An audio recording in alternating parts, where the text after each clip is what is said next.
Hello everyone! Welcome to Journey Mo Kwento Ko Devotional. Today we are going to talk about the results of our prayer. Our verse for today will be Luke 9 verse 28 to 29.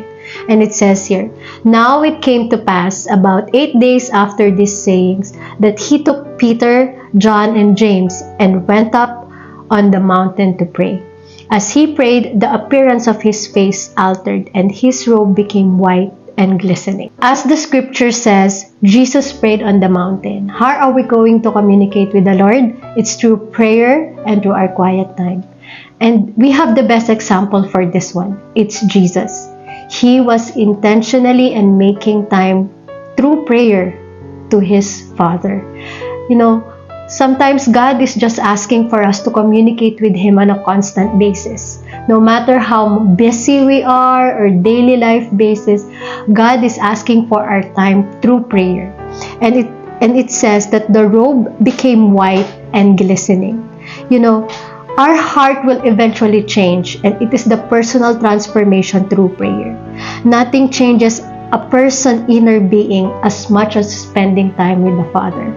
I believe, mga ka-journey, as you begin to spend quality time and uninterrupted time with God, your heart and relationship will change. Sometimes our situation will not change immediately, but through prayer, it changes our heart and the relationship around us. And before prayer changes our situation, it's not more than just asking, but it's a daily communion with the Lord.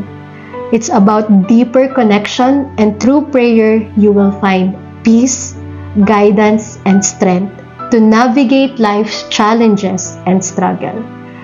Lahat po tayo nagkakaroon ng problema, lahat tayo dumadaan sa pagsubok sa buhay. But through prayer, you know that you're going to overcome and navigate through it. God wants to change you first before the situation. And we need to come to God through prayer. And let's pray. Lord, we just want to thank you for another opportunity that we can commune with you. Lord, more than just asking, Lord, transform our hearts through prayer. That each and every time that we are guided by your love, you are going to change our heart and also our situation.